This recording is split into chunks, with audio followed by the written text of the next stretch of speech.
हमने देख लिया कि वोल्केनोज कैसे आते हैं, कहाँ से आते हैं, रिजल्ट कैसे नापते हैं। मोटी मोटी बात क्या रखनी है कि भाई देखो 4 से कम तो माइनर है, 4 से लेकर 6 तक मॉडरेट हो गया, देन 6 के बाद स्ट्रॉन्ग है। ठीक है, सिंपल इतना याद रखना है, हर एक क्लोज बाय क्लोज की को याद नहीं रखना। ठीक है, सो मतलब जैसे क्वेश्चन में आएगा वो यूपीएससी ऐसा नहीं है, बड़ा बेसिक सा क्वेश्चन पूछता है। ठीक है, ऐसा नहीं कि वो बिल्कुल घुस के पूछेगा।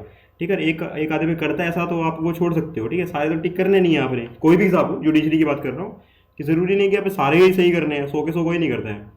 ठीक है, सो मतलब अगर नॉर्मली जनरल सा बड़ा क्वेश्चन पूछते हैं जीएस में, किसी में भी बड़ा जनरल सा क्वेश्चन होता है। सो जस्ट उससे ऐसे पूछ लेंगे वो कि रिचर्ड स्केल में the lower the number the highest the intensity of the earthquake, है ना, ऐसा पूछ लेंगे वो, तो lowest the number the highest the intensity. So उस स्टेटमेंट में वो रॉन्ग हो जाएगा, क्योंकि लोएस्ट नंबर मतलब कि कम फील हो रहा है, हाईएस्ट नंबर मतलब ज़्यादा फील हो रहा है। ठीक है, सो ऐसे पूछेंगे वो, उसमें आप कंफ्यूज नहीं होना। ठीक है ना। ओके नाउ, अब हमने वोल्केनो कर लिया। अब देखेंगे भाई ये वोल्केनोज कहाँ से निकल रहे क्या। जैसे कि मैंने बताया था आपको कि नीचे जो होता है लावा की फॉर्म होती है आपकी, है ना। सो नीचे जो लिक्विड स्टेज जो है वो लावा स्टेज आपकी है। सो बैथोस बोलते हैं, बैथो मतलब लगा सकते हो ना कि नीचे वाला हिस्सा है बैथोल, है ना। सो बैथोलिथ बोलते हैं इसे। ठीक है, देन वहाँ पे खड्डे होते हैं जगह जगह, इसको जहाँ पे जगह मिल रही है, मान लो उस जो प्लेट है उसके अंदर कहीं पे उस किसी को जगह मिल रही है घुसने की, मतलब पतला सा वहाँ पे कैपिलरी बन गई है। सो वहाँ से वो ऊपर रिश्ता हुआ, मतलब वो ऊपर आना शुरू हो जाता है कहीं कहीं से। ठीक है, क्योंकि अंदर प्रेशर है, तो प्रेशर है अंदर, गर्मी है तो हीट एंड प्रेशर है ना, लावा है, सोचो कितना प्रेशर होगा धरती के अंदर, है ना। सो वहाँ से जब प्रेशर में निकल रहा है तो ये ऊपर आना, जहाँ पे उसको जगह मिलती है वहाँ से आना शुरू कर देता है। ठीक है, देन यहाँ पे जब आ जाता है ऐसी जगह में आएगा जहाँ से कि बाहर नहीं निकल पा रहा है, बट वही पतली सी जगह से वहाँ पे स्टोर है लावा, उस जगह तक उसने जगह बना ली है, देन उसको बोलते हैं डाइक। ठीक है, देन ये ऊपर तक आके, मतलब आपके क्रस्ट के जस्ट थोड़ा सा नीचे, अगर वहाँ पे वो अपना एक थोड़ा एरिया सा बना लेता है, ठीक है, उसको लेकोलिथ बोलते हैं। ठीक है, कि आपको उसने थोड़ा एरिया बना, ज़्यादा मतलब कंफ्यूज मत होना इसमें। ठीक है, इतना याद रखना पड़ेगा, इतना कुछ जरूरी नहीं है। सिंपल सी बात कि बैथोलिथ नीचे होंगे, ठीक है ना, बेस, बैथोलिथ बेस। ठीक है, सो नीचे होंगे ये। देन ये कैपिलरीज के थ्रू, ये जो आपको वेंट्स दिख रही है, लाइन दिख रही है, इसको बोलते हैं कैपिलरीज। ठीक है, ये कैपिलरीज के थ्रू ये ऊपर आता है, आते थे धीरे। ठीक है, सो ये धीरे यहाँ से निकलेगा एंड देन यहाँ पे ये वोल्केनो के फॉर्म लेगा। ठीक है, यहाँ पे ऊंचा हो जाएगा, देन ये वोल्केनो की फॉर्म लेके यहाँ से निकलेगा। सो कंपोजिट वोल्केनो, देन ये सिंडर का आप देख सकते हो एग्जांपल।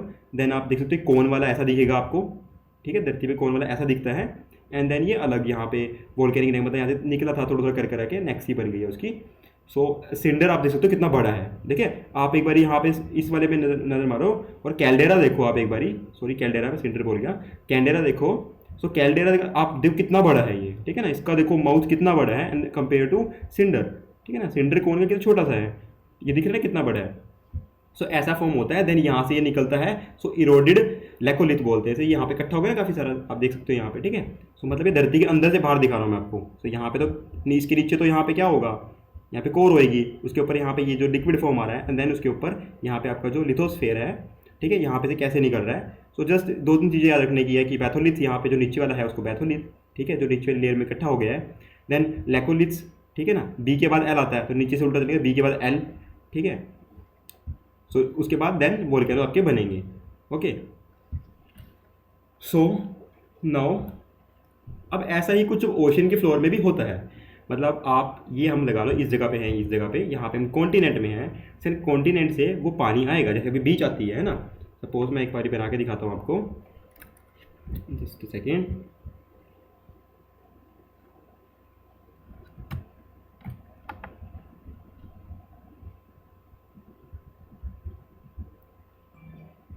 सो कर देते हैं अपना कन्फ्यूजन हो।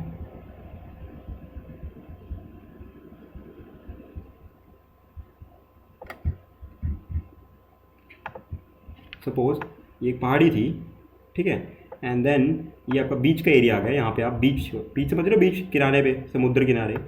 देन वहाँ से भी, बीच से यहाँ से आपका पानी शुरू हो गया। ठीक है, यहाँ पे आपका बॉर्डर लग रहा है। ठीक है, एंड देन ये जो आपका एरिया है, let me take the blue colour, तो यहाँ से जो ये है, ये आपका पानी का एरिया आ गया। ठीक है, ये सारा पानी है आपका। ठीक है, लहरें चल रही है। सो अब आप एक बात लगाओ, और यहाँ पर मैं ब्राउन से बना देता हूँ टू बी आइडेंटिफाई इजीली। सो ये जो है, ये धरती के अंदर की बात कर रहा हूँ मैं। ठीक है, ये ऊपर आपको दिख रहा है। ठीक है, जैसे ये सारा ये माउंटेन्स का या जो भी रीजन है, ठीक है आपका। सो मतलब अब क्या होता है कि ये आपका एकदम से तो है नहीं कि यहाँ पे था, ये पूरा खड्डा है यहाँ तक, कि यहाँ तक आपका बिल्कुल मतलब यहाँ पे कॉन्टिनेंट था और एकदम से आप पानी शुरू हो गया, मतलब यहाँ पैर रखोगे तो डूब जाओगे सीधा, ऐसा तो नहीं हो सकता ना। आप कभी बीचेस वगैरह देखी होगी तो उसमें क्या होता है, धीरे धीरे कि रेता जो है वो आपका धीरे धीरे यहाँ से आप ऐसे आओगे, ठीक है, स्लाइड होते होते आगे जाके डूंगा हो जाता है पानी, है ना। कभी भी कोई भी नदी किनारे गया हो क्या होता है, ये किनारे पर तो बिल्कुल ही होता है ऊपर, है ना, धीरे धीरे करते हुए इसकी डेप्थ बढ़ती जाती है। सो यहाँ पर इसके यहाँ पे कुछ स्ट्रक्चर बनता है, ये पानी ऐसे धीरे धीरे नीचे आएगा, देन यहाँ पे आएगा ऐसे करके, ठीक है ना, इसके नीचे भी ये धरती ऐसे कुछ चल रही होगी, तो सिस्टम है समथिंग चलेगा, ठीक है। जो भी हमने देखे थे यहाँ पे पहाड़ी है जो पानी के अंदर मिड ओशन रीजेस वगैरह, सो ये ऐसे होते हैं। सो ये ऐसे मतलब ये यहाँ पे ये सारा आपका लिथोस्फेयर है, ठीक है ना। तो पानी के अंदर भी लिथोस्फेयर तो होगा ना, ऊपर पानी के अंदर भी लिथोस्फेयर तो होगा। नहीं बच्चों कौन है,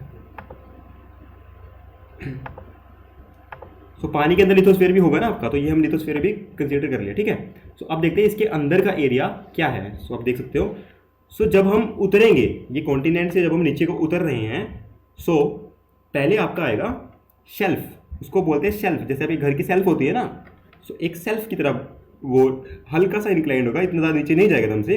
देन थोड़ी दूर आगे जाके, मतलब ये हर किसी के साथ वैलिड है ना, ठीक है ना, हर पॉइंट से वैलिड है। देन ये थोड़ा आगे जाके एकदम से नीचे डेप्थ इसकी गिरेगी, ठीक है, उसे बोलते हैं हम स्लोप, कि एकदम स्लोप आ गया वहाँ पे आके, वो नीचे गिर रहा है, ठीक है ना। एंड देन उस स्लोप के बीच में कहीं अगर कोई खड्डा सा बन जाता है, मान लो कि आना तो यहाँ पे स्लोप चाहिए था सेल्फ करके, बट यहाँ पर थ्रेड आ गई कोई, ठीक है ना, फॉल्ट निकल आया यहाँ पर बीच में, और उस फॉल्ट के अंदर यहाँ पर खड्डा टाइप है, सो उसको सबमरीन कैनन बोल देते हैं ना, ठीक है। देन हम आगे जाते हैं, आगे जाके यहाँ पर ये बिल्कुल आगे अंदर बिल्कुल सबसे डेप्थ पॉइंट आती है, मतलब उस ओशियन की सबसे डेप्थ फॉर्म, मतलब जहाँ पे बिल्कुल सबसे नीचे होता है, मतलब उसका सबसे बॉटम पॉइंट है ना, सो उसको ट्रेंच बोलते हैं। ये मैंने पढ़ाया भी था ना, ट्रेंच, मरियाना ट्रेंच है पैसिफिक में, ये पढ़ाया था मैंने, ठीक है, जिसने लास्ट लेक्चर लगा उसे याद होगा। सो ट्रेंच बोलते हैं उसे, जो सबसे deepest point of the ocean होता है।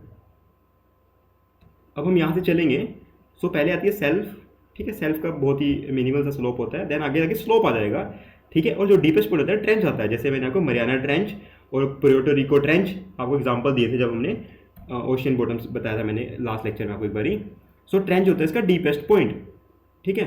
देन उसके बाद आप यहाँ से थोड़ा सा फिर वापस से ऊपर निकलता है, कि खड्डे के ऊपर निकलोगे ना, खड्डे की साइड भी जगह होगी, इस साइड भी, सो यहाँ पर फिर आपका थोड़ा प्लेन एरिया आता है, सीधा एरिया बिल्कुल, ठीक है, क्योंकि यहाँ पर ओशियन का जो मूवमेंट होती है वो ऊपर ऊपर होती है ना, यहाँ पर शोर्स पे जाके तो यहाँ पर टक्कर पे लगता है, तो यहाँ पे सबसे तेज होता है करंट इसका, ठीक है, मतलब यहाँ पे तेज होता है, यहाँ पे थोड़ी धीरे होता है, ठीक है, इसको पता है, ठीक है, नहीं तो अभी बताऊंगा बाद में जब ओशियंस के ऊपर ढंग से पढ़ेंगे, ठीक है। सो यहाँ पर इसके बाद ये एरिया जो आता है वो आता है प्लेन का एरिया आपका, ठीक है, वो प्लेन एरिया था, उसको अबेसल प्लेन बोल देते हैं हम, ठीक है। देन आपकी वही रिफ्ट वैली, मतलब वैली सी आ जाती है, ठीक है, पहाड़ी आ जाती है, जो आपका यहाँ से देख रहे हो कि यहाँ से निकल रहा है आपका, ठीक है, यहाँ से थ्रेड है ना, पूरी पूरी थ्रेड यहाँ से निकल रही है, पूरा खड्डा यहाँ से देख सकते हो आप। देन वो पहाड़ी सी बना दी यहाँ से, ठीक है, क्योंकि यहाँ से लावा निकल के मिड ओशन रिज की तरह यहाँ से निकल के आ रहा है, देखो मिड ओशन रिज है ना ये बच्चों।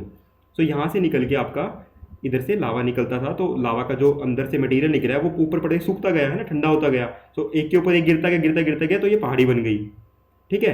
दूसरा क्या है कि ये डाइवर्ज हो रहा है यहाँ से, या तो डाइवर्ज हो रहा है या इसके ऊपर चढ़ रहा है, दो बातें होगी ना, कि either it is going away और either it is coming close to each other, ठीक है ना, सो या तो पास आ रहे हैं या दूर जा रहे हैं। सो यहाँ पर ये पहाड़ी सी बन गई, ठीक है, और वो पहाड़ी का हिस्सा अगर एक छोटा सा आपको ऊपर दिख रहा है उस समुद्र में, तो उसको बोलते हैं हम आइलैंड। आइलैंड क्या होता है, आइलैंड की डेफिनेशन अगर देखें तो आइलैंड एक वैसा होता है लैंड का एरिया जो चारों तरफ समुद्र से घिरा हुआ है ना। सो वो एक जो छोटे सा पोर्शन बाहर निकल गया वो होता है आइलैंड। तो मतलब अगर मैं इस पहाड़ी की ऊंचाई दिखाऊं, आइलैंड तो ऊपर दिख रहा है, तो नीचे से लेकर ऊपर तक कितना ऊंचाई है ना। सो मैंने बोला था कि most of there are few mountains in the oceans जो माउंट एवरेस्ट से भी शायद ऊंचे हैं ना, माउंट एवरेस्ट से भी ऊंचे हैं ना। तो उसके बाद जैसे ये अंदरली साइड है, मतलब यहाँ से थोड़ी डेप्थ इसकी बहुत कम है, बट ये बाहर नहीं निकला है। अगर बाहर निकला था तो बनता है आइलैंड, अगर बाहर नहीं निकला है, इसका डेप्थ थोड़ी नीचे है बट ये ऊपर दिख रहा है, तो इसको बोलते हैं गयोट, ठीक है। देन आप वापस इस साइड चलोगे, यहाँ पे सी माउंट्स, मतलब सी के अंदर छोटे छोटे माउंटेन्स आ जाते हैं, है ना, सी के अंदर छोटे छोटे माउंटेन आ गए। देन वापस यहाँ पे स्लोप और आप दूसरे कॉन्टिनेंट में चढ़े गए, ठीक है ना। सो या तो आप जाओगे ट्रेंच मिलेगा आपको, या फिर आप इधर से उतरोगे तो आपको सी माउंट मिलेंगे, है ना। ओके, सो अब अगर कहें जैसे आता है क्वेश्चन, जैसे कोस्ट लाइन दिख रही है आपको, कोस्ट लाइन यहाँ लिखी हुई है कोस्ट लाइन, ठीक है, और जो ये यहाँ से पानी नदी या कुछ भी आया है, यहाँ से इस साइड से नदी आ रही है ऊपर से, सो वो कुछ अपने साथ कण ले आती है ना, मिट्टी को साथ लेके आएगी अपने, या उसके साथ जो जो उसमें गिर रखा है, सो वो यहाँ पे सेडिमेंट्स यहाँ पे नीचे इकट्ठे हो जाएंगे, ठीक है, यहाँ पे सेडिमेंट्स इकट्ठे हो गए, ठीक है। सो अब अगर आपको आ जाता है कि सिस्टम से लगाओ कि आपने लगाना है arrange the following in a manner going away from the continent, ठीक है। सो मतलब पहले क्या आएगा आपके पास, शेल्फ, देन स्लोप, देन आप ट्रेंच पे आ जाओगे, then abyssal plain, then guyot, island and mid ocean sea mounts. Okay, so क्या है, सेल्फ, स्लोप, ठीक है। आप अपनी किचन की सेल्फ पे चले, वहां से आप कूदे तो नीचे गिर गए, स्लोप, ठीक है। एंड देन आपको उठा के और मारा गया किसी ने, ठीक है, कि आपके घर वालों ने कहा कि ये कर हरकतें कर रहा था, तो आप और उनकी नज़र से भी गिर गए तो ट्रेंच, ठीक है। देन आप थोड़े दिनों बाद ठीक हो गए, ठीक है। सो एबेसल प्लेन। ओके, सीक्वेंस बता दिया आपको। अब आता है कि अर्थ के अंदर क्या है, एक बार हम देखते हैं फिर से। अब तक मैंने पढ़ा था, देन अब हम पढ़ेंगे कि कहाँ पे इसके यहाँ पे जैसे सॉलिड आता है, देन लिक्विड आता है, देन उसके बीच में कुछ डिसकंटिन्यूटीज होती है, ठीक है, कि वहाँ से वो डिसकंटिन्यू हो रहा है थोड़ा सा, तो उसके बाद फिर ऊपर कुछ जाके फिर कंटिन्यू हो रहा है, ठीक है। सो जैसे मैंने बताया था, पहले आपका क्या आता है, मोटा मोटा देखिए, कोर, देन मेंटल, देन ऊपर क्रस्ट, जो ऊपर का हिस्सा है जो आपका जहाँ पे पेड़ पौधे उग रहे हैं उसे बोलते हैं क्रस्ट, देन आता है आपका मेंटल, एंड देन आता है नीचे कोर, ठीक है ना। सो अब कोर के अंदर क्या होता है, एक होती है इनर कोर, जिसमें आपका लोहा होता है, बहुत ज़्यादा आयरन होता है, ठीक है, बहुत स्ट्रॉन्ग होती है, सॉलिड मटेरियल होता है। देन उस कोर और आउटर कोर के बीच में एक डिसकंटिन्यूटी आती है, जिसको बोलते हैं लेमैन जोन, ठीक है, लेमैन जोन, ठीक है। सो ले आपका बहुत ठंडा होता है, तो यहाँ पे का गर्म वाला है, उल्टा होगा उसका, ठीक है। सो लेमैन जोन आता है किसके किसके बीच में, इनर कोर और आउटर कोर के बीच में लेमैन जोन आएगा। देन आपके आउटर जोन और लोअर मेंटल, ठीक है ना, आउटर कोर और लोअर मेंटल के बीच में एक डिसकंटिन्यूटी आएगी, यहाँ पे जो लिक्विड का पोर्शन एक थोड़ा सा आएगा आपका, जो उसको डिसकंटिन्यू करेगा इस लैंडफॉर्म को इस लैंडफॉर्म से, ठीक है ना, कि उसके बीच में लिक्विड आ गया। सो उसको बोलते हैं गटनबर्ग, ठीक है, गटनबर्ग डिसकंटिन्यूटी। ओके, देन आपका थोड़ा और ऊपर जाओगे, ठीक है, और ये अभी क्रस्ट के और मेंटल के बीच में जो आएगा, ठीक है ना, मतलब कोर और मेंटल के बीच में गटनबर्ग है, देन क्रस्ट एंड मेंटल के बीच में क्या है, मोहोविक, ठीक है, मोहोविक, ठीक है, मोहोविक, MgL, किसी ने याद रखना MgL, ठीक है ना, MgL, KGF याद रखना KGF, सो MgL है ना, ठीक है, ठीक है। सिंपल कुछ भी बना लेना, इसका निमोनिक्स बना लेना, आप कुछ भी बना सकते हो इसमें कि मैं घर ले लूँ, ठीक है, मैं घर ले लूँ सेंटर में, सबको याद रहेगा कि आपको सीक्वेंस याद है, ठीक है ना, मैं घर ले लूँ सेंटर में, ठीक है, M से मैं, जिसे घर, L से ले लूँ सेंटर में, ठीक है ना, मैं घर ले लूँ सेंटर में। सो कुछ भी बना सकते हो आप अपने हिसाब से, ठीक है। सो ये इससे क्या है, आपको याद रहेगा हमेशा ना, ये सिंपल बनाने से कि मोहोविक सबसे ऊपर है, देन आपके पास गटनबर्ग है, देन लेमैन है, ठीक है ना। सो इनर और आउटर के बीच में, इनर आउटर कोर के बीच में लेमैन है, देन आउटर कोर और लोअर मेंटल के बीच में गटनबर्ग है, देन लोअर मेंटल और आपकी मेंटल और क्रस्ट के बीच में मोहोविक है, ठीक है ना। So Mohorovicic discontinuity is between core and mantle, no, it is between mantle and crust, ठीक है, ऐसे पूछ लेंगे वो। देन यहाँ मैंने आपको बता ही दिया है, ठीक है। सो एक आधी और है, आपको इंपॉर्टेंट बता दी, मोहोविक इंपॉर्टेंट है यहाँ पे, ठीक है, एक बार ये भी पढ़ देना, कोनोरोड, ठीक है, कोनोरोड डिसकंटिन्यूटी अपर और लोअर क्रस्ट के बीच में, मतलब क्रस्ट के बीच में भी जो थोड़ी बहुत आ रही है, ठीक है। मेन ये क्यों है ब्लू वाली जो है आपकी, क्योंकि ये कोर को मेंटल से और मेंटल को क्रस्ट से अलग कर रही है, ठीक है ना, बाकी ये छोटी वाली है, ठीक है। चलो, अब क्या होता है बच्चों कि हमने देखा यहाँ पे कैसे ये लावा जो है ऊपर आ रहा है। अब रॉक्स या मिनरल्स कैसे बनते हैं किसी भी जगह में, ठीक है ना, रॉक या मिनरल कैसे बनेंगे, नीचे का जो मेंटल है, जो यहाँ पे लिक्विड फॉर्म जो आपका है, वो लिक्विड ही तो ऊपर आ रहा है और वो ऊपर आके रॉक्स की फॉर्म ले रहा है, ठीक है ना। नवे रॉक कहाँ से आ रहे हैं, तो रॉक्स ऊपर यहीं से अंदर से निकल के आ रहे हैं वोल्केनोस के थ्रू, एंड वो ऊपर आके जब सूख जाते हैं तो वो कुछ एलिमेंट, जो एलिमेंट उसके अंदर नीचे होता है वो एलिमेंट बाहर निकलता है, एंड देन वहाँ से हमें आपको कॉपर, तांबा, जो भी आपको आयरन चाहिए, कुछ भी चाहिए, वो वहाँ से मिलता है एलिमेंट हमें, ठीक है। सो मतलब वो एक एलिमेंट भी प्रोड्यूस कर रहा है। सो रॉक्स जो निकलते हैं ऐसे, सो 3 तरह के रॉक्स होते हैं हमारे पास, ठीक है, आई गेस ये पता होगा, सबने पढ़े होंगे। सो इग्निशियस रॉक, ठीक है, सेडिमेंट्री रॉक, मेटामॉर्फिक रॉक, ठीक है। सो इग्निस का मतलब क्या होता है कि गर्मी, हीट आता है ना, हीट, ठीक है। सो इग्निस क्या होता है, जो आपके लावा से फटके निकले हैं, अभी लावा से फटके अभी निकले हैं, गरम गरम बिल्कुल, ठीक है, वो आपके इग्निस है, मतलब कि लावा निकला था, वो सूखा है, तो अभी ही वो जिस फॉर्म में सूखने के बाद जिस फॉर्म में वो बैठा है वहाँ पे, रफ फॉर्म होगी, बड़ी ही स्मूथ नहीं होगा सरफेस, उसका सरफेस बड़ा आड़ा तिरछा होगा क्योंकि लावा था वो, ठीक है। या कई जगह पे लावा की वजह से बहुत शाइनिंग हो जाता है, उसमें से बहुत चमक आ रही होती है, इतना प्लेन होता है, गर्म करने से प्लेन होता है ना बहुत ज़्यादा। कई बार तो होगा बिल्कुल ही शेप उसी कुछ नहीं है, कई बार होगा बिल्कुल प्लेन हो गया है गर्म करने से। जैसे आप मेटल को पिघला लो, लोहे को, और देन छोड़ दो, सो ऊपर ही सतह उसकी बिल्कुल प्लेन हो जाएगी, ठीक है ना, उस हिसाब से। सो इग्नेस रॉक जो है वो लावा को सोलिडिफाई जब हो जाता है लावा, देन वो इग्नेस रॉक बनते हैं। उसका एग्जाम्पल क्या है, बसाल्ट और ग्रेनाइट। और भी होते होंगे, इंपॉर्टेंट जो है वो बसाल्ट और ग्रेनाइट। इसमें कंफ्यूज करेंगे कि बसाल्ट और granite is a sedimentary rock और इग्नेशियस रॉक, ठीक है। देन सेडिमेंट्री क्या होते हैं कि अब वो इग्नेस रॉक पड़ा था, अब वो किसी फोर्सेस की वजह से वो टूट गया, वो पत्थर टूट के धीरे धीरे छोटे छोटे टुकड़े हो गए उसके, एंड देन हवा से, मिट्टी से उड़ता हुआ कहीं पे आके वो सेटल हो गया है, ठीक है। सो दे आर कॉल्ड सेडिमेंट्री, मतलब कि अब वो थोड़ा सा फॉर्म चेंज कर चुके हैं अपनी, ठीक है। They are form through the solidification of sediments, जो मतलब इग्नेस से जो चीज़ निकली थी उसका सोलिडिफिकेशन, मतलब वो टूट गया है, उसको बिखर गया, चूरा हो गया उसका, ठीक है। बड़ा जो फॉर्म था इग्नेस का, मतलब पत्थर था इग्नेस से सपोज के निकला है, सो उसका चूरा चूरा हो गया, एंड देन वो हवा, मिट्टी, रेत से, पानी से बहता हुआ एक जगह पे आ गया है। सो उसके एग्जाम्पल क्या है, चौक, आप चौक पाउडर यूज करें, chalk, gypsum, clay stone, dolomite and limestone, ठीक है। ये सब सेडिमेंट्री रॉक के एग्जाम्पल हैं। देन आता है metamorphic rock, they are form through the change of igneous and sedimentary rock. अब सेडिमेंट्री रॉक को इग्नेस से, मतलब अंदर जब था वो तो मेटामॉर्फिक था, मतलब जब धरती के अंदर था, ठीक है, बाहर निकल गया इग्निशियस, ठीक है। सो मेटामॉर्फिक को आप सेडिमेंट्री या इग्निशियस रॉक को भी डायरेक्ट चेंज करके मेटामॉर्फिक रॉक बना सकते हैं हम, ठीक है ना,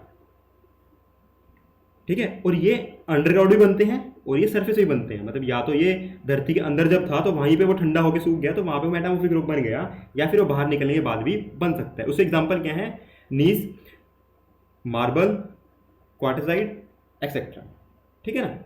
सो ये एग्जांपल है। यहाँ पे क्या है, बसाल्ट, ग्रेनाइट, एंड बसाल्ट और ग्रेनाइट क्या है आपके, igneous rock, and then sedimentary rock क्या है आपके, chalk, gypsum, limestone, clay stone, ठीक है, डोलोमाइट। सो ये सेडिमेंट्री रॉक्स हैं, ठीक है। एंड देन ये मार्बल, नीज और आपका क्वार्टजाइट, ये आपका मेटामॉर्फिक रॉक है, ओके। अब ये धरती को हमने मोस्टली कि अब उसमें से एलिमेंट क्या मिलता है, ठीक है ना, ठीक है, लावा निकल गया, पता लग गया हमें, तो लावा या तो इग्नेस बनेगा, या उसके बाद ब्रेक डाउन होने के बाद सेडिमेंट्री बन जाएगा, देन अदर, या फिर मेटामॉर्फिक बन जाएगा, ओके। सो अब बट उसके अंदर क्या है, उसके अंदर कौन से कंपोनेंट्स हैं, ठीक है ना, कि क्या मिल रहा है उसके अंदर, उस पत्थर से क्या निकल रहा है हमारा मोस्टली, ठीक है। सो उसमें अब क्या होता है, सो उसमें कई तरह की लेयर्स होती है, 3 लेयर्स है उसमें। आउटर लेयर, ठीक है, जस्ट सेकेंड थोड़ा सा, ओके, हाँ नाउ। सो अब ये हम करते हैं इसको, सो इसको अब कैसे करते हैं, हम इसको लगाते हैं, धरती से निकलते हैं ऊपरली साइड को आएंगे हम, ठीक है, धरती से निकले हुए कोर से हम निकलते हुए क्रस्ट की तरफ आएंगे। सो क्या होएगा उसमें, ठीक है। सो अब जब धरती से हम निकलते हैं ऊपरली साइड, हम चलते हैं जब धरती से ऊपरली साइड को, ठीक है। सो उसमें क्या आता है, पहले आपका जो हार्ड था कोर का हिस्सा, मैं देखता हूँ पीछे डायग्राम। सो यहाँ पे हम आते हैं, ये कोर का जो हिस्सा था, ठीक है, यहाँ पे आपको आयरन मिलता है, एंड आपको मिलता है, ठीक है, ये आपको आयरन मिलता है यहाँ पर, और नीफा बोलते हैं उसे, निकल एंड आयरन, ठीक है। सो नीफा कहाँ मिलता है, आपके कोर में, मतलब आप ये कोर जो था यहाँ पे, या तो आयरन मिलेगा या निकल मिलेगा, okay. So Nipah is a term आपको याद करने के लिए, ठीक है। NI is a short form for, जो साइंस स्टूडेंट को पता होगा, निकल बोलते हैं, Fe फ्यूरियस जिसको आयरन बोलते हैं, ठीक है। फिर उससे ऊपर आप आओगे मेंटल में, तो वहाँ पे सीमा मिलेगा आपको, ठीक है, वहाँ पे आपको क्या मिलेगा, सीमा। सो लोअर फॉर्म में आपको क्या मिल गया, कोर पे नीफा, एंड देन मेंटल में क्या मिला, सीमा, ओके। सो इसमें क्या है, SI is a short form for silicon, and then MA for magnesium, ठीक है। मतलब आप यहाँ पे जब आप आए, यहाँ पे जहाँ पे लिक्विड का फॉर्म था थोड़ा सा, मेंटल के यहाँ पर आए, सो यहाँ पे आपको क्या मिला, सीमा, ओके। देन Cl होता है, ठीक है, सिलिकॉन, एल्यूमिनियम। मतलब ऐसा नहीं कि सिर्फ यही मिलते हैं, बट द थिंग इज कि major element are only these, ठीक है। सो आप नीचे हो गए तो आपको आयरन, ठीक है। सो जो हमारा कोर है वो ऑलमोस्ट सारा आयरन से बना हुआ है, ठीक है। कितना आयरन है उसमें, ठीक है, बहुत आयरन है। सो मोस्टली तभी आपको देखते हैं ना, कुछ भी चीज़ में लोहा सस्ता क्यों है, क्योंकि लोहा इसलिए सस्ता है कि वहाँ पे बहुत आयरन है। देन हमारा जब भी ये अर्थक्वेक या इससे वॉल्केनिक इरप्शन से जब भी हमारा निकलता है लावा, सो मोस्टली जो एलिमेंट निकलता है वो उसमें आयरन होता है, ठीक है ना। सो आयरन हर जगह से निकलता है। Then now come the other iron, ठीक है। ये इन्होंने अच्छा पा रखा था, इनके साथ मैंने लिया है यहाँ से, ओके। सो क्रेडिट इनका ही है, मेरा कोई क्रेडिट नहीं है, ठीक है। जो ये सिर्फ टेबल का। So major elements of earth के इसमें और कौन से एलिमेंट होते हैं, ठीक है। सो अगर हम क्रस्ट की बात करें सिर्फ, तो क्रस्ट में क्या होता है, देखो आपको ये सीक्वेंस याद रखना पड़ेगा, थोड़ा सा ज़्यादा नहीं तो ऊपर के दो आपको याद रखने पड़ेंगे, ठीक है ना, या लास्ट का आपको दो याद रखने पड़ेंगे, ठीक है ना। सो इसमें क्या है, सबसे ज़्यादा ऑक्सीजन मिलता है आपको 47%। सो 47 अर्थ क्रस्ट का आपको ऑक्सीजन मिलेगा। देन सिलिकॉन आपका 28% होता है, एल्यूमिनियम 8%, आयरन 5%। मतलब आयरन इतना है बट क्रस्ट के ऊपर आपका कम है, ठीक। क्रस्ट के ऊपर आप देखो सबसे ज़्यादा ऑक्सीजन की है। सो ऑक्सीजन भी आपका एलिमेंट में आता है, ठीक है ना, ऑक्सीजन एलिमेंट में आता है ना आपका O8, सुना होगा ना। सो ऑक्सीजन आपका एलिमेंट में आता है। सो ऑक्सीजन सबसे ज़्यादा 47%, then silicon, then aluminium, then iron. So OSAI, ठीक है ना, ओसाई, आप कुछ भी याद कर सकते हो, ओसाई करके, ओसाई करके याद करें, ओसाई, ठीक है। देन आपका एंटायर अर्थ में, मतलब पूरी अर्थ की बात करें, अगर क्रस्ट की बात कर रहे थे, मतलब टॉप लेयर जो आपकी आती है, सो क्रस्ट क्या है आपकी, ये टॉप लेयर जो आपकी है ये क्रस्ट थी, ठीक है। बट अगर हम बात करें पूरी अर्थ की, ये पूरी अर्थ की कंपोनेंट लगा, सबसे ज़्यादा क्या है, आयरन, क्योंकि जो कोर है हमारी उसमें आयरन सबसे ज़्यादा, ठीक है ना। सबसे ज़्यादा क्या है, iron 35%, then oxygen 30%, then silicon, then magnesium, then nickel, then sulphur, ठीक है। IUSM, यहाँ पे IUSM, यहाँ पे OSAI, ठीक है। सो ऊपर के तीन तो सेम ही है, दो दो तो सेम ही है, ठीक है ना। ऑक्सीजन सिलिकॉन सही है, यहाँ पे आयरन आ जाएगा अगर एंटायर अर्थ की बात करिए तो, ठीक है ना बच्चों, ये याद रखना बस। अब मिनरल्स दो तरह के होते हैं, ठीक है, मोस्टली। अब मिनरल्स क्या होते हैं, या तो इग्निशियस और मेटामॉर्फिक से बनते हैं, ठीक है, या सेडिमेंट्री से होते हैं, ठीक है। तीन तरह के हो गए थे ना पहले। सो इसमें दो तरह के बनेंगे, या तो मेटेलिक होगा या नॉन मेटेलिक होगा, ओके। या तो वो मिनरल मेटेलिक होगा या नॉन मेटेलिक होगा। सो इग्नस और मेटामॉर्फिक से, देखो ये कोई कंक्रीट नहीं है, बट ये मेरी स्टडी है कि जब भी निकाला है, सो मोस्टली इग्निशियस और मेटामॉर्फिक से जो आपको मिनरल मिलेगा इन रॉक से, वो मेटालिक होगा। मैं कह रहा हूँ मोस्टली, ठीक है ना, एक्सेप्शन है, बताऊंगा क्या एक्सेप्शन है, ठीक है। मोस्टली ये मेरी स्टडी है कि भाई इग्निशियस और मेटामॉर्फिक्स के प्रोसेस जो निकल रहा है वो मोस्टली मेटेलिक मिनरल निकलेगा, ठीक है। मेटेलिक का मतलब क्या है कि उसमें आयरन का कंटेंट होगा। मेटेलिक मतलब क्योंकि मेटल है ना, कुछ मेटल है, लोहा तांबा कुछ मेटल होता है ना। और नॉन मेटेलिक क्या होता है कि भाई नॉन मेटेलिक में कुछ मटेरियल में उसमें आयरन की कंटेंट नहीं है, ठीक है ना।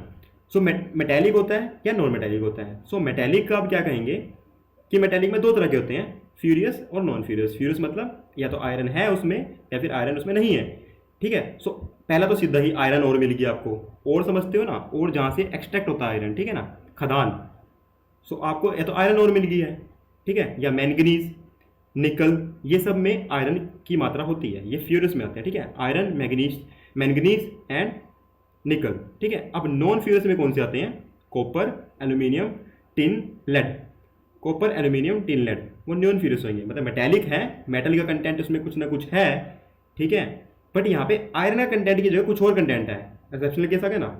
सो मेटेलिक में आयरन कंटेंट होगा, बट मेटेलिक में दो तरह कर दिया, तो आयरन कंटेंट है या नहीं है। सो इसमें कॉपर, एल्यूमिनियम, टिन, लेड, ठीक है, ये आ गया नॉन फ्यूरियस, इसमें आयरन नहीं है, ठीक है। और ये आयरन वाले किस में कंटेंट, मैंगनीज। तो मतलब मैंगनीज आपने निकाला तो उसमें आयरन कंटेंट मिलेगा आपको, ठीक है। उसमें कहेंगे कि manganese is a non furious, so statement पा देंगे manganese is a non furious, ठीक है। तो manganese is a furious, okay. So sedimentary क्या होता है, ठीक है, सेडिमेंट्री रॉक से हम निकालते हैं, इसमें निकलेंगे नॉन मेटेलिक, ठीक है, और या फिर वो एनर्जी के लिए क्रिएट होने वाले हैं सेडिमेंट्स में, ठीक है। सेडिमेंट क्या होता है कि जैसे इग्निस से बताया था, इग्निस निकल गया, वो रॉक ब्रेक डाउन हो चुका है, टुकड़े हो चुके हैं, उसका चूरा बन चुका है उसका, एंड देन वो किसी मीडियम से, एयर से, वाटर से, किसी से बताऊंगा अभी आगे कैसे ट्रैवल होते हैं। सो उससे करते हुए आपका वो पहुंच चुका है ऐसी स्टेज में, ठीक है। सो वो नॉन मेटेलिक होता है, उसमें कोई मेटल का कंटेंट नहीं होगा, neither iron nor any other metal, ठीक है। सो वो कहता है mica, sulphur, sandstone, limestone, granite. अब क्या है कि देखो ग्रेनाइट एक एक्सेप्शन है कि वो इग्निशियस रॉक है, ठीक है। हालांकि मैंने बोला कि इग्निशियस रॉक मोस्टली मेटालिक होंगे, बट ये एक एक्सेप्शन है, ठीक है ना। सो ग्रेनाइट आप याद रखना हमेशा, क्योंकि एक्सेप्शन वाले केस यूपीएससी ज़्यादा पसंद होते हैं, ठीक है। एक्सेप्शन उठा के पूछेंगे, देन आपको होगा कि हो हाँ ये सही था। सो ग्रेनाइट जो है वो इग्निशियस है, बट वो नॉन मेटेलिक है, ठीक है।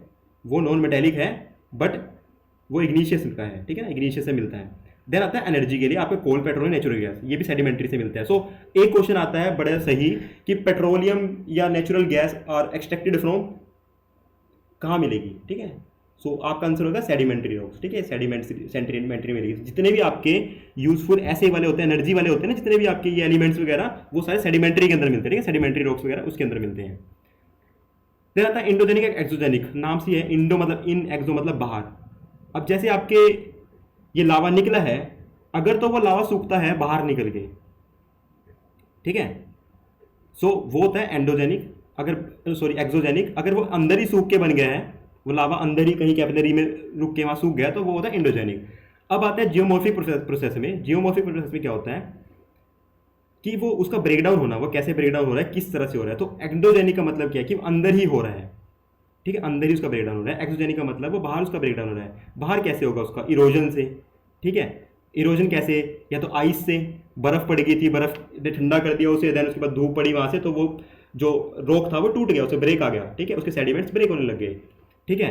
या रिवर वाटर से पानी उस पर पड़ रहा था, पानी उसको बहा के ले गया अपने साथ एंड उसको तोड़ दिया, ठीक है। या सी से, या विंड से, या अंडरग्राउंड वाटर से, ठीक है। ये हुआ इरोजन का। या फिर वो वेदरिंग होती है। वेदरिंग क्या होता है, वेदरिंग या तो फिजिकल होती है, केमिकल होती है, बायोलॉजिकल होती है, ठीक है। या तो उस पर कुछ केमिकली कुछ असर हो रहा है उस पर, ठीक है, किसी वो, जैसे मान लो धूप पड़ रही है उस पर, या एग्जाम्पल देता हूँ, रोक था, अब वहाँ पे सर्दी पड़ी एकदम से बहुत ज़्यादा, सर्दी के बाद उस पर गर्मी पड़ गई, ठीक है ना, तो उसमें कुछ केमिकल इफेक्ट भी होगा प्लस कुछ फिजिकल इफेक्ट भी हुआ है, ठीक है। बायोलॉजिकल क्या है कि मान लो एक बकरी चल रही थी, उसने कुछ थोड़ी सी मिट्टी रेत भी खा लिया, देन वो बायोलॉजिकल से पेट में गया, वहाँ से निकल के उसने आगे एक्सट्रैक्ट कर दिया, देन वो किसी और फॉर्म में चेंज हो गया, सो दैट इज बायोलॉजिकल, ठीक है ना। अब एंडोजेनिक में क्या होता है, डायस्ट्रोपिक या सडन, ठीक है। डायस्ट्रोपिक के अंदर भी आते हैं, ठीक है। डायस्ट्रोपिक मतलब क्या यार, अंदर हीट हो रही है, प्रेशर हो रहा है, कुछ हो रहा है, उस वजह से इस फॉर्म का चेंज हो रहा है, ठीक है ना। मतलब धरती के अंदर था वो रॉक धरती के अंदर ही था, वो ठंडा हो गया, देन वो उसमें प्रेशर पड़ रहा है, अलग अलग प्रेशर पड़ रहे हैं, एंड व्हेन वो ब्रेक डाउन हो रहा है, ठीक है। सडन का मतलब क्या होता है भाई, अर्थ के वही वोल्केनो के भी टूट गया, एक बड़ा सा पीस था बहुत ज़्यादा, अर्थ आया, उसमें तरेड़ आ गई, ठीक है ना, वोल्केनो फटा तो वोल्केनो ने उसको उठा के कहीं दूर मारा, ठीक है, तो वो सडन प्रोसेस हो गया। तो इस तरह से आपके रोग बनते हैं। दो तरह से प्रोसेस है, या तो एंडोजेनिक बनेगा जो कि अंदर ही वो सूख के बन गया, ठीक है, या एक्सोजेनिक, ठीक है। एक्सोजेनिक मतलब बाहर आ गया वो वेदरिंग के प्रोसेस से, ठीक है। तो वेदरिंग क्या होती है, कि फिजिकल, केमिकल और बायोलॉजिकल होगी, ठीक है। उसके ऊपर ठंडा गर्म का एग्जांपल दिया रोक से आपको, कि वो रोक था, उसके ऊपर सर्दियाँ हुई, देन गर्मी हुई। अगर आप किसी चीज़ को, जैसे आपने देखा होगा लोहार वगैरह होते हैं, सो वो जब छेनी हथौड़ा या अपना कुछ भी सामान बनाते हैं, कैसे बनाते हैं, उसको गर्म करेंगे, उसको चोट मारेंगे, देन फटाफट पानी के अंदर, ताकि वो उस शेप में आ जाए, ठीक है ना। ऐसे ही होता है ना, किसी ने देखा होगा कि कैसे बनाते हैं जो हमारे इंस्ट्रूमेंट्स होते हैं कुछ भी, सो एकदम से गर्म करेंगे, देन उसको मोल्ड के शेप में डालेंगे, देन उसको ठंडा कर देंगे, ठीक है। सो ऐसा प्रोसेस, ओके। ये मैं बता चुका हूँ आपको, पढ़ लेना अपने, ठीक है। ये कहाँ पे कैसे होता है, डैश टॉपिक बता दिया। अब आते हैं विंड सिस्टम में, ठीक है। 2 मिनट का ब्रेक लेंगे, बस 2 मिनट का।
सो ओके, 2 घंटे में लगातार हमें क्लास लगाते हुए, है ना, सो गला भी सूझ जाता है।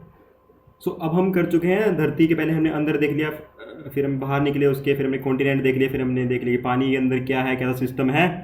देन अब हम आ गए हैं इसमें कि विंड सिस्टम, अब विंड क्या चलता है, ठीक है, ये इंपॉर्टेंट है, ठीक है, इंपॉर्टेंट वो भी था, बट इससे थोड़ा ज़्यादा प्यारा यूपीएससी को। ओके, सो एक बार इधर हम इस डायग्राम को देखते हैं जो हमने लास्ट टाइम पढ़ा भी था, ठीक है, हीट जोन कैसे होते हैं। सो ये सन था, मैंने बना के भी दिखाया था आपको, सन था, सन की रेज पड़ रही है, देन हमारा 23 डिग्री पे हम टिल्टेड हैं, ठीक है। 66 कह लो, 66.5 कह लो, या 23.5 कह लो, ठीक है, कैसे भी। सो उन दोनों प्लस करोगे तो 90 डिग्री निकलेगा आपका। ठीक है। सो हम उस पर टिल्टेड हैं। देन ये हमारा बताया था मैंने कि एक बार जून के टाइम ट्रॉपिक ऑफ कैंसर के ऊपर ओवर द हेड होता है सन, एंड देन सर्दियों में ट्रॉपिक ऑफ कैंसर के ओवर द हेड होगा, ठीक है ना। सो ये इक्वेटर का जोन है। अब क्या होता है कि हमने विंड सर्कुलेशन की भी बात करी थी, ठीक है ना, विंड कैसे ट्रैवल करती है या कहाँ पे कैसे जाती है, ठीक है। सो जहाँ पे गर्मी होती है ऑब्वियसली बात है कि वहाँ की हवा भी गर्म होगी, ठीक है ना। अगर आपके यहाँ पे धूप पड़ रही है, अगर देखते हो ना लू चल रही है आपकी, तो लू एक लोकल विंड होती है, ठीक है। सो गर्म हवाएं जब चल रही होती है, सो मतलब क्या है कि धूप थी, बहुत ज़्यादा तेज़ धूप थी, आप बोलते हो यार बात तो बहुत गर्मी थी, हद गर्मी थी, ठीक है ना। सो मतलब क्या है कि वहाँ पे गर्म हो चुकी है, उसकी हवा भी गर्म हो चुकी है धूप की वजह से, है ना, ठीक है ना। सो अब ये हवा का चलने का एक पैटर्न होता है। क्या होता है, मैंने बताया था आपको एग्जांपल देके कि जो बर्फ़ होगा, ठीक है ना, बर्फ़ भारी होगी या आप लगाओ हवा भारी होगी, बर्फ़ भारी होगी ना। एक्चुअली नॉर्मल सी बात है ना कि आपने बर्फ़ जमाई थी, ठीक है। एयर में भी तो पानी है ना, तो हवा से उससे क्या कंपेयर करें। सो एयर में भी पानी है आपके, ठीक है। सो हवा भारी होगी या बर्फ़ भारी होगी, मतलब कि बर्फ़ के पीस हैं ये। सो ऑब्वियस ही बात है कि ये बर्फ़ ज़्यादा भारी होगी ना एज़ कम्पेयर टू हवा। हवा तो ये मोलिक्यूल ऐसे ऐसे ये डोट डोट डोट, ठीक है ना, हवा तो ये होगी। सो ये ऑब्वियसली बात है ये भारी होगी। तो क्या है कि इस एग्जांपल लेते हैं हम कि ये सपोज गर्म हवा थी, ठीक है, गर्म हवा को रेड से बनाते हैं हम, ठीक है। ये गर्म हवा थी एंड ये हमारी ठंडी हवा है, ठीक है। सो गर्म हवा क्या होगी, हमेशा हल्की होगी। आप वेपराइजेशन देखते हो ना कि पतीले में पानी रखा तो पानी ऊपर की तरफ उड़ता है, मतलब गर्म हवा ऊपर की तरफ जाएगी, ठीक है। गर्म हवा किस साइड जाएगी, ऊपर की तरफ, ओके। सो गर्म हवा जा रही है ऊपर की तरफ। एंड ठंडी हवा क्या होगी, भारी होगी, तो कहाँ आएगी, स्नोफॉल कहाँ होती है, स्नोफॉल कभी देखा है उल्टी चल रही है, स्नोफॉल ऊपर जा रही है, नहीं, स्नोफॉल हमेशा नीचे आएगी, ठीक है। या बारिश है, ठंडा पानी है, सो हमेशा नीचे आएगा। सो ये प्रोसेस क्या होता है कि गर्म जगह का जो होता है वहाँ पे एयर में पानी होता है ना, सो हवा, गर्म हवा हल्की होती है और ये ऊपरी तरफ जाती है, और ठंडी हवा भारी होती है और नीचे तरफ आती है। सो अब होगा क्या, ये नीचे आई, ठीक है, यहाँ पे सन की गर्मी पड़ी उसके पास, ये वापस गर्म होनी शुरू हुई, ऊपर ठंडा था। मैंने पढ़ाया था ना आपको लेयर्स कि ट्रोपोस्फेयर के ऊपर जाने लगा ठंडा होता जाएगा, ठीक है, फिर स्ट्रेटोस्फेयर आ जाएगा, फिर उस स्ट्रेटोस्फेयर के ऊपर गर्म होने जाएगा, बताया था ना ऐसा लेयर। सो अब वहीं से याद रखना कि ऊपर ठंडा था, नीचे आते थे पानी वापस या हवा वापस गर्म होने लगी सरफेस के पास आके, ठीक है। सो अब ये वापस क्या होगा, हल्की है जैसे से होने लगी, सो ये मोड़ होते होते ये वापस ऊपर जाने लगी, मतलब इतनी गर्म हो चुकी है कि अब वापस ये भाप बन के ऊपर जा रही है, ठीक है। अब अगर आपके सिर पे एक बर्फ़ की डली रख दूं मैं, ठीक है, आपके सिर पे बर्फ़ रख दूं 10 किलो की, या आपके सिर पे 10 किलो की हवा रख दूं, तो भारी क्या होगी, ऑब्वियसली बात है ये बर्फ़ भारी होगी, ठीक है ना। सो मतलब क्या है कि ये हमेशा हाई प्रेशर बनाती है, ठीक है। ठंडी हवा जहाँ पे होगी वहाँ पे प्रेशर होगा हाई, और गर्म हवा जहाँ पे होगी वहाँ प्रेशर होगा लो। क्योंकि हवा आप रखो ना आपके सिर पे, आप एग्जांपल याद रखना कि आपके सिर पे हवा रख दिया मैंने, गुब्बारे में हवा भर के रख दिया 10 किलो का, तो वो भारी है, या आपके इस पे मैंने बर्फ़ रख दी, बर्फ़ तो बर्फ़ भारी है ना, वो ज़्यादा प्रेशर बना रही है आपके सिर पे, ठीक है। हवा तो आपको पता है, अंदाज़ा नहीं होगा, आप पे कई हज़ारों टन की लोड आपके कंधों पे इस टाइम है। ग्रेविटी हमारा इतना लोड पैदा कर रही है कि जो हवा का लोड है वो कई हज़ारों टन आपके कंधों पे है, फिर भी आप खड़े हो, ठीक है ना। तो आप लगा तभी आप चांद पे जाते हो तो हम उड़ने क्यों लगते हैं, ठीक है, क्योंकि हमारे ऊपर इतना वजन था और वो वजन वहाँ पे जाके खत्म हो गया, ठीक है ना। ग्रेविटी उसकी ग्रेविटी वो वजन को खींच नहीं पा रही है, अभी कंधों पे नहीं लग रहा आपको, तो आप खुद को बहुत लाइट फील करते हो, है ना, कि ये तो बिल्कुल हल्का हो गया। कभी आपने देखा हो लिफ्ट से आप नीचे आ रहे हो तो आपको बिल्कुल हल्की होगी, मतलब क्यों, वो थोड़ा सा पुल उसमें हट जाता है।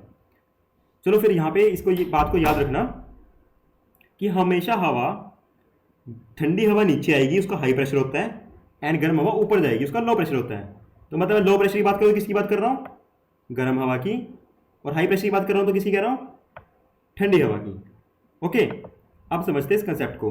अब आप देखो कि कहाँ कहाँ धूप पड़ रही है आपके, जहाँ पे धूप पड़ रही है ऑब्वियसली बात है कि यहाँ पे ये इक्वेटर का हिस्सा मैं कहूँ, मोस्टली इक्वेटर से ट्रॉपिकल के बीच में ये हिस्सा होगा गर्म, ठीक है। सो यहाँ पे क्या होगा, लो प्रेशर, मतलब गर्म हवा। सो अब मैं आता हूँ, ये बीच वाला इक्वेटर है आपका, ये इक्वेटर है 0 डिग्री, आप देख सकते हो सारे, ठीक है। ये आपका इक्वेटर है 0 डिग्री। सो इक्वेटर पे सबसे ज़्यादा धूप पड़ेगी आपकी, ऑब्वियसली बात है। सो इक्वेटर पे हमेशा मैंने आपको बताया था कि वहाँ पे धूप ज़्यादा पड़ने के कारण वहाँ पे पानी है, सो हमेशा वहाँ पे बादल रहते हैं, ठीक है, वहाँ पे हमेशा आपको बादल मिलेंगे उसके ऊपर। सो क्या होता है, वहाँ पे दोपहर को डेली बारिश हो जाती है, डेली, ठीक है। दोपहर के टाइम, क्योंकि दोपहर को सबसे ज़्यादा धूप होती है, इवेपोरेशन इतना होता है कि वहाँ पे बादल बन जाते हैं और बारिश होती है। तो इससे थोड़ा सा ऊपर और इससे थोड़ा सा नीचे, मतलब 5-7 डिग्री इसके ऊपर और 5-7 डिग्री इसके नीचे की बात करेंगे अब हम। यहाँ पे गर्म हवा थी, ठीक है। अब यहाँ पे एक बार इसको लैटिट्यूड ज़रा समझते हैं। इसको बोलते हैं इक्वेटोरियल लो। क्यों? क्योंकि यहाँ पे लो प्रेशर है, ठीक है।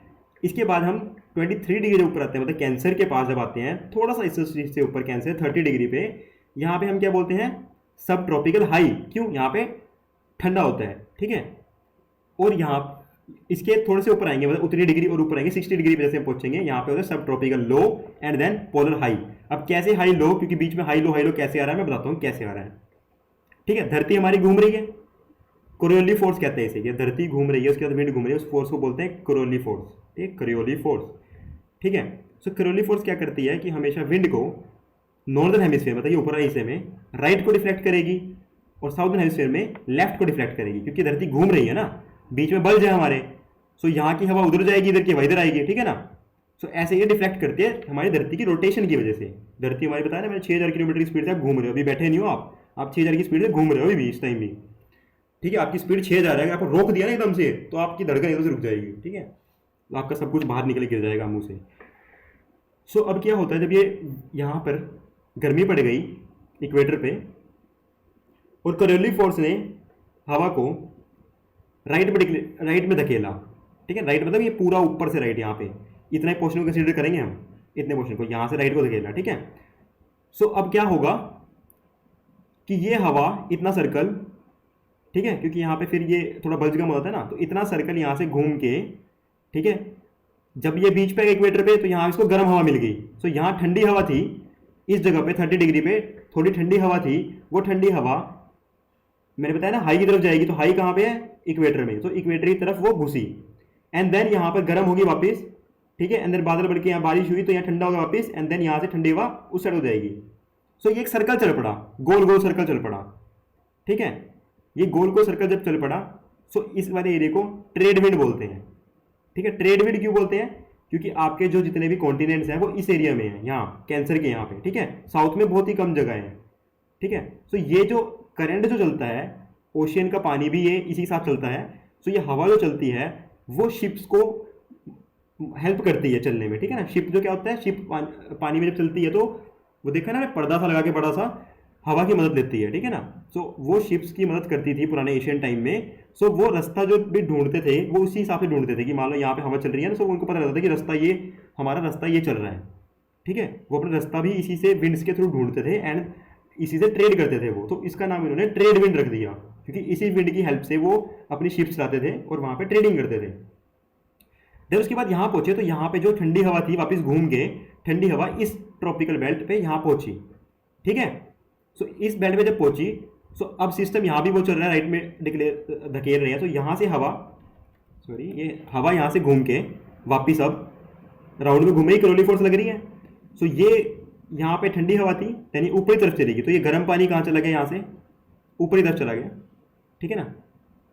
ओके, समझ रहे हो ना? कंसेप्ट समझते हो ना? गोल गोल घूम रहा है बस, ठंडे से गर्म में, जहाँ पे गर्म पे आ जाएगा वो गर्म कर देगा उस इलाके को, देन वो गर्म होने लगेगा तो ठंडा पानी, ठंडी हवा उसकी तरफ आएगी या पानी भी उसकी तरफ आएगा, ठीक है, और वो पानी वो उसकी जगह लेता जाएगा। मतलब सिस्टम क्या समझना था हमने कि विंड कैसे चलती है कि लो टू हाई, जहाँ पे लो टू हाई, अब यहाँ से गर्म होगी देन यहाँ से आएगी, इधर आएगी ना, वापस ठंडी हो जाएगी। अब ऊपर गई, बादल बनी, सो हवा ठंडी होगी वापस एंड देन वापस नीचे आ गई, ठीक है। सो ऐसे ही चलता है। सो यहाँ से जो पानी था आया यहाँ पे, यहाँ ऊपर चला गया और यहाँ पे क्या करे, ठंडा कर दिया। यहाँ पे पोलर में क्या होता है, ठंड होती है हमेशा, है ना, पोलर्स में होती है ठंड। तो ठंडा पानी गर्म की जगह आया और ये गर्म पानी यहाँ से ऊपर गया तो उसने इस जगह पे थोड़ी सी गर्मी कर दी एज कंपेयर टू इस जगह पे। मतलब होना ठंडा ठंडा ये चाहिए था बहुत ज्यादा, पर ये हवा ने यहाँ से मॉइस्चर उठा के उस साइड ले गई, वो घुमा दिया उसे, ठीक है ना। लो टू हाई की तरफ चल रही थी वो, तो इसने यहाँ से उठा के इसको यहाँ पे ले गई पोल्स की तरफ, ठीक है। तभी पोल्स के पास थोड़ा सर्वाइवल है। अगर ये विंड्स ना चलेगी तो आप बर्फ में जम जाएगा। मतलब ये जो इलाका इतना वाला मैं कहूँ, अगर जो ट्रॉपिकल कैंसर से ऊपर है, अगर ये हवा नहीं चलेगी तो ये इलाके गर्मी से बिल्कुल, मतलब यहाँ तो बर्फ जम जाएगी और यहाँ बहुत ज़्यादा गर्मी है, ठीक है। बट यहाँ से गर्मी से इधर साइड जाती है पानी, तो तभी टेम्परेचर यहाँ पे कांस्टेंट रहता है यहाँ पे, ठीक है ना। वरना आप अमेरिका कनाडा चले जाओगे वहाँ तो बर्फ जम जाएगी हमेशा, बट ये इसी विंड सर्कुलेशन की वजह से वहाँ बर्फ नहीं जमती है। अब क्या होता है बच्चों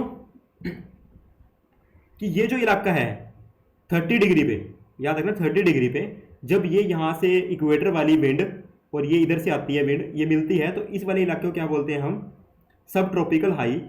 इसको बोलते हैं हम हॉर्स लेटीट्यूड। अब इसका नाम हॉर्स क्यों पड़ा, इसके पीछे स्टोरी है, ठीक है, बड़ी पेचीदा स्टोरी है, पर एशियन में हमारे ऐसे ही काम चल जाते हैं। यहाँ पे कुछ ट्रेडर्स होते थे, वो घोड़े लेके जाते थे अपने शिप्स में। तो शिप्स में जब घोड़े लेके जाते थे, तो इस एरिया पे इतना प्रेशर चेंज होता है कि शिप आपको, मतलब शिप जो आपकी चल रही है, मतलब अगर शिप आपकी 2 फुट नीचे डूब के चल रही है पानी में, समुद्र में 2 फुट तक डूबी हुई है, चल रही है आपकी, थोड़ा पानी अंदर सबमर्ज होता है ना शिप का, सो यहाँ प्रेशर इतना ज़्यादा होता था इसी वजह से, विंड्स की वजह से, क्योंकि यहाँ पे सब, तभी इसका नाम हाई है ना, हाई प्रेशर क्रिएट कर रहा है, मतलब ठंडा है, यहाँ पे हाई प्रेशर मतलब ठंडा है। तो वो आपकी शिप, उसकी शिप, उनकी शिप को 2 फुट और नीचे दबाता था, तो उन्हें लगता था कि अब ये शिप डूब जाएगी हमारी, क्योंकि यहाँ प्रेशर एकदम से हाई हो गया है। सीरियसली इतना होता है वहाँ पे प्रेशर, ठीक है, जिन्होंने शिप से अगर कभी ट्रैवल किया होगा यहाँ पे तो उसे पता होगा ये चीज़। सो वो क्या करते थे, अपने होर्स निकाल के पानी में छोड़ देते थे, ठीक है, देन वो होर्स तैरते जाते थे, आगे लगा देते थे, देन वापस उठा के उसे वापस रख लिया, ठीक है। सो यहाँ पे होर्स को, मतलब ट्रेडिंग यहाँ पे होर्स की मेनली होती थी, तो वहाँ पे होर्स गिर देते थे, देन आगे जाके उठा लिया। सो इसी वजह से इसका नाम हॉर्स लेटीट्यूड पड़ गया, ठीक है ना। देखा, ऐसे पेचीदे काम भी हमारे करती है साइंस, ठीक है ना, ये ऐसा नाम रख दिया वहाँ पे। अब उसके ऊपर जो विंड चलती है, उस विंड का नाम दे दिया उन्होंने वेस्टर्लीज। वेस्टर्लीज, और यहाँ पे नीचे चलेगी ईस्टर्लीज, ठीक है, इसके ऊपर। तो यहाँ पे क्या होता है, वेस्टर्लीज का मतलब ये है कि वो हवा वेस्ट से आ रही है, वेस्ट को जा नहीं रही है, वेस्ट से आ रही है। जिस जगह से वो हवा आ रही होती है उस जगह पे नाम होता है, ठीक है ना। मतलब वेस्ट से आ रही तो वेस्टर्लीज, ईस्ट से आ रही तो ईस्टर्लीज, ओके। मतलब ये नहीं है कि वेस्ट को जा रही है, अब स्टेटमेंट कंफ्यूज करेंगे, वेस्टर्ली मीन्स अब wind is going to the west, ठीक है, नहीं नहीं, वेस्ट से आ रही है भाई, ठीक है, समझ गए। अब यहां पर उसके ऊपर आता है ईस्टर्लीज, मतलब यहाँ पे वेस्टर्लीज के ऊपर आएगा ईस्टर्लीज, मतलब ये ईस्ट से आ रही है हवा, ठीक है। सो क्या से इसकी सीक्वेंस बना, ईस्टर्लीज देन वेस्टर्लीज, एंड यहाँ पे आपका ट्रेड विंड्स, ठीक है ना, ट्रेड वेस्टर्न ईस्टर्न, नीचे भी सेम होएगा, ठीक है, हाफ ऊपर भी सेम होगा, नीचे भी सेम होगा यहाँ पे, ठीक है। इसको 0 डिग्री पे आ गया ना, तो इसके नीचे वाला और ऊपर वाला पोर्शन सेम कंसिडर करेंगे उस हिसाब से हम, ठीक है। देन उसके बाद आता है एक और कंसेप्ट, सेल्स का, ठीक है, जहां पे ये दो, अब देख रहे हो ना, देखो ब्लू ब्लू है, मतलब ये ठंडा था, हाई प्रेशर था, एंड ये रेडेड मतलब ये लो प्रेशर था, ये उठ रहा है यहाँ पे, ठीक है। एक जोन हो जाता है यहाँ पे, बीच का जो जोन है इंटर ट्रॉपिकल कन्वेंशन जोन, ये कई बार इन्होंने पूछ लेते हैं ये, ठीक है, कि इंटर ट्रॉपिकल कन्वेंशन जोन कहाँ पे है। तो देखो, एक ट्रॉपिक ये है ऊपर कैंसर, एक ट्रॉपिक यहाँ है नीचे कैप्रिकॉर्न, ठीक है, और ये दोनों कहाँ पे मिल रहे हैं, इस जोन में आके मिल रही है ना, इसकी हवा यहाँ आ रही है, इसकी वही साइड आ रही है, मिल किस जगह पे रहे हैं, इस जगह पे मिल रहे हैं, ठीक है। तो इसको डोल्ड्रम्स भी बोल देते हैं और इंटर ट्रॉपिकल कन्वेंशन जोन भी बोल देते हैं, ठीक है ना, डोल्ड्रम्स या inter tropical convention zone, okay. देखो ऊपर जितना है उतना ही नीचे सेम है, देखो नीचे अगर मैं आता हूँ हॉर्स लेटीट्यूड आएगा, फिर यहाँ पे सब ट्रॉपिकल, सब पोलर लो, एंड देन यहाँ पे पोलर हाई, ठीक है ना, वेस्टर्लीज ईस्टर्लीज, ठीक है।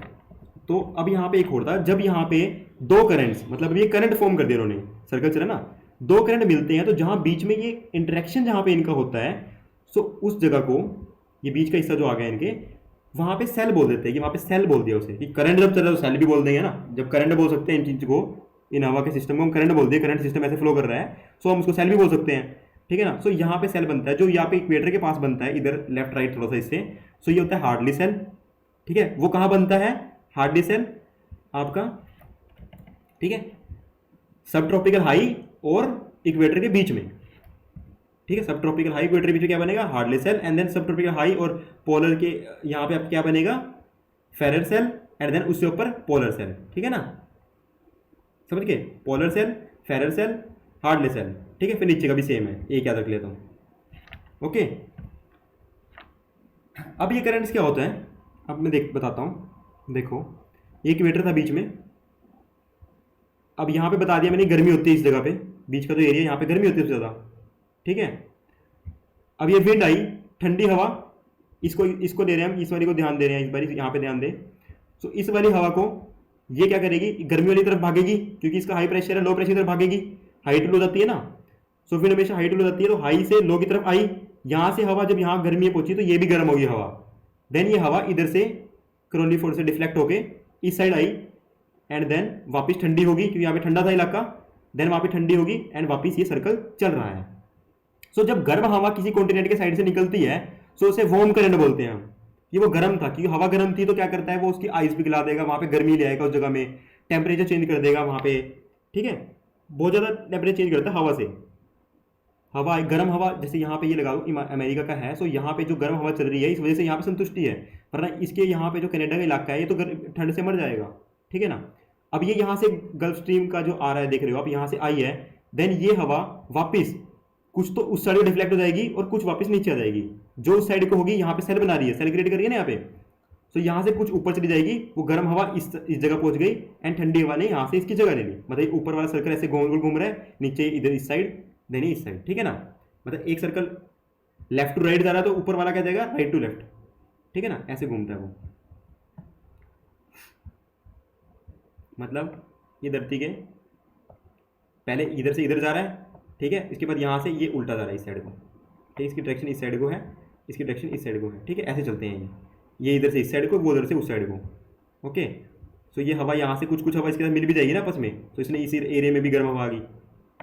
ओके, सो कुछ आपके होते हैं जो आपके इक्वेटर से ऊपर की तरफ जाएंगे, वो होंगे गर्म हवा, और जो ऊपर से नीचे की तरफ आएगी वो भी ठंडी हवा। सीधी सी बात है, जो इक्वेटर से जा रही है ऊपरी तरफ वो ये गर्म करंट्स, वार्म करंट्स, जो ऊपर से नीचे की तरफ आएंगे वो होंगे ठंडे करंट। ठीक है, और ये करंट्स मोस्टली जिस प्लेस के पास से निकलते हैं उसी का नाम वो ले लेते हैं। ठीक है, यहां पर अब देखते हुए नीचे वाली स्टडी करते हैं एक बारी हम। सो ये यहाँ से इक्वेटर से इस साइड को आई है, सो इक्वेटर से हमारी है तो ये गर्म आई है, और ये ब्राज़ील के पास से निकलती है, तो ये इसका नाम है ब्राज़ील करंट। ठीक है, देन यहाँ पे पेरू कंट्री है यहाँ पे साउथ अमेरिका में, सो पेरू के यहाँ से ये इधर से आ रही है, इधर से निकल रही है तो ठंडा है ये पोल्स की साइड से आ रहा है तो ठंडा करंट है। सो ये पेरू के पास से निकलता है, इसको बोलते हैं पेरू करंट। ठीक है, वैसे यहाँ पे गल्फ के साथ, यहाँ पे गल्फ जगह है उसके यहाँ से निकलता है गल्फ स्ट्रीम, एंड यहाँ पे लेब्राडोर जगह है अमेरिका के यहाँ, सो यहाँ से अमेरिका की से लेब्राडोर। ठीक है, मतलब इक्वेटर से अगर आ रही है विंड तो गर्म होगी, और अगर पोल्स की साइड से आ रही है तो ठंडी होगी। ओके, सो मैंने यहाँ पर दे रखा है गर्म करंट कौन से, ठंडे गर्म कौन से, एक बार देख लेते हैं। वो है gulf, Brazil, crochet, Alaska, Mozambique, Norwegian और अगलास। ठीक है, आप एक बार इसकी लोकेशन देख लेना कि अगलास कहाँ चल रहा है। ये मदागास्कर है, मदागास्कर और इसके आपके अफ्रीका के बीच में से निकल रहा है। ठीक है ना। क्रोशियो कहाँ है, ये जापान के यहाँ से, जापान की जगह के नाम पे ही है क्रोशियो। ठीक है, और ओयोशियो। ठीक है, ओयोशियो ठंडा है, क्रोशियो गर्म है। देन ये ईस्ट ऑस्ट्रेलियन, सो ईस्ट ऑस्ट्रेलियन ठंडा है, वेस्ट ऑस्ट्रेलियन गर्म है। ठीक है, बेंगेला करंट ऐसा करंट है जिसको हम्बोल्ट करंट भी बोलते हैं। ठीक है ना, बेंगेला को हम्बोल्ट करंट भी बोलते हैं, सो ये ठंडा है। ठीक है, अलास्का एक बड़ी ही कोल्ड जगह है, बट उसका एक्सेप्शन क्या है कि उसकी जो विंड का करंट है वो गर्म है। ठीक है ना, तो मतलब इसमें क्या था अलग सी चीज कि अलास्का करंट पूछ लेंगे, भाई अलास्का करंट ठंडा है गर्म है, लोग सोचेंगे भाई ठंडा होगा अलास्का में चलता है, बट ये गर्म है। देन हम्बोल्ट करंट किसका नाम है, बेंगेला करंट का नाम था हैंगो। ठीक है, फिर वेस्टर्न ईस्टर्न में कंफ्यूज करेंगे आपको, देख क्रोशियो ओयोशियो सेम से नाम है ना, इसमें कंफ्यूज करेंगे, ऐसी गेम खेलते हैं वो। ठीक है, इसके बाद ठंडा देख लेते हैं, Labrador, Oyashio, Humboldt, Canary, Benguela, California and Florida. मतलब जिसको कॉन्टिनेंट पता होगा ना, ईस्ट में कौन से वेस्ट में कौन से, वो लगा लेगा कि अमेरिका के वेस्ट वाले ठंडे हैं, ईस्ट वाले गर्म है। ठीक है, और यहाँ पे अफ्रीका के साउदर्न पोल की बात करें तो ईस्ट वाले गर्म है, वेस्ट वाले ठंडे हैं। ठीक है, सो आप ऐसे लगा लोगे। ठीक है, आज का हो गया। So now practice questions. अब तक कोई डाउट, किसी को समझ आ गया या डाउट ही डाउट है?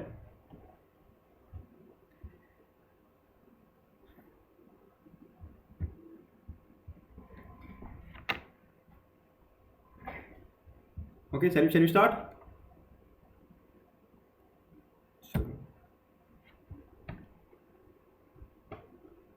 30 सेकंड लेना बच्चों, ज़्यादा टाइम मत लेना, 30 सेकंड से ज़्यादा करोगे तो आपका पेपर वाइज छूट जाएगा उसमें। ठीक है ना।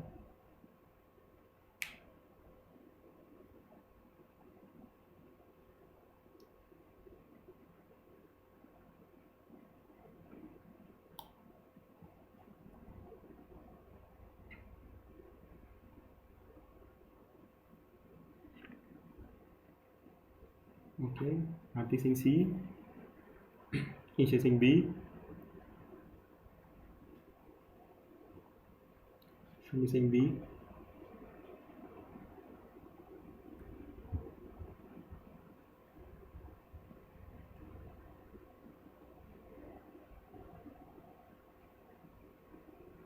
Amrita Singh B. Okay, so right answer B, Humboldt current. ठीक है ना, ये आप लिस्ट पढ़ लेना, अभी आपको टाइम नहीं लगेगा। मैंने बोला था ना हमबोल्ड पेरू, सो यहाँ पे ठीक है, बेंगल है, सॉरी पेरू था हमबोल्ड करंट। ओके, सो देखा यही दिक्कत होती है। सो पेरू था, ठीक है, इसको वो कर लेना एक बार, तो ठीक है, पेरू हमबोल्ड करंट था। ठीक है, सॉरी बेंगल नहीं, पेरू हमबोल्ड करंट था। ओके, सो हमबोल्ड और पेरू, सो इसको जगह याद होगी, हो जाता कई बार यार। इनमें से कौन सी मेजर प्लेट है? Which one of the following is the major plate? Cocos plate, Nazca plate, Australian plate, Philippines plate. Very easy question.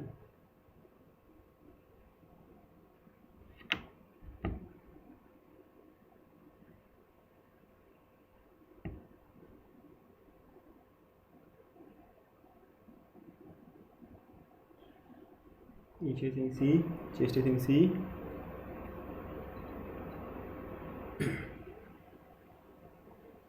आज मतलब प्रेशर हो गया ना, आज लगा हुआ कि यार 2 घंटे लगातार कॉन्सेंट्रेशन से बैठे हैं, कैसे बैठे हैं, कैसे कर रहे हैं, ये जान के दिया गया प्रेशर।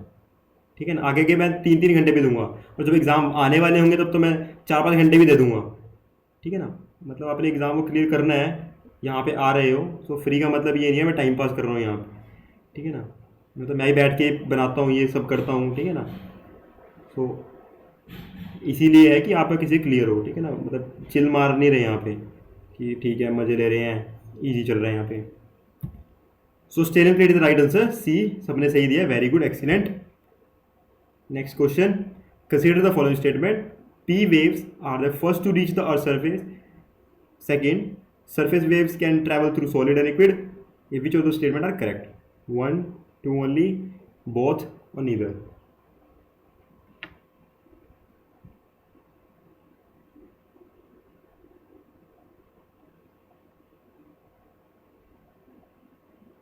बच्चों न्यूज़पेपर ज़रूर पढ़े करो, करंट से अपडेट ज़रूर रखे करो, वरना बाद में दिक्कत होगी। One, Isha saying one only, Muskan saying one only, Amrita saying one. Okay बच्चों, ये सीरियसली ये ऐसे क्वेश्चन पूछ लेते हैं। ठीक है ना, ये मतलब चेस्ट सेइंग टू ओनली, सो ऐसे क्वेश्चन पूछते हैं, ऐसे ही क्वेश्चन पूछते हैं वो। ठीक है ना, मतलब ऐसा बेसिक पूछ लेंगे आपको कि वो ये क्या हो गया। So one is the right answer. ठीक है, वन सही था। नेक्स्ट क्वेश्चन,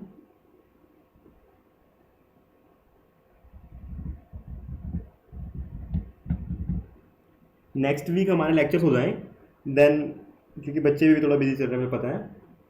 सो उसके बाद हम मंडे ट्यूसडे को कभी, या उससे अगले फ्राइडे, जैसे भी रहा मैं बता दूंगा, एक क्विज़ लेंगे। ठीक है, तो क्विज़ आपकी गूगल फॉर्म में आपके पास पहुंच जाएगी।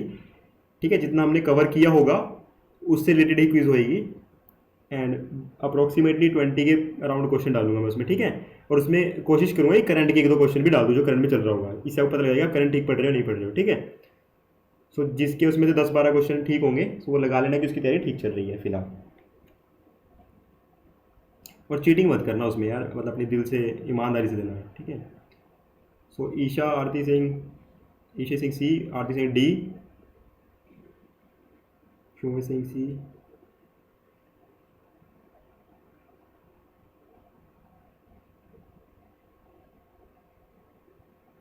चेष्टे सिंह सी।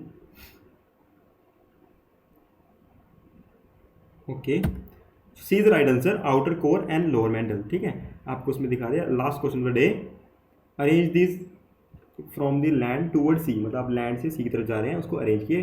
Continuous slope, continuous rise, continuous shelf, abyssal plain, continuous rise, continuous shelf, continental shelf, abyssal plain, continuous shelf, continuous slope, continuous rise, abyssal plain, continuous slope, continuous rise, continuous shelf, abyssal plain. Muskan Singh सी,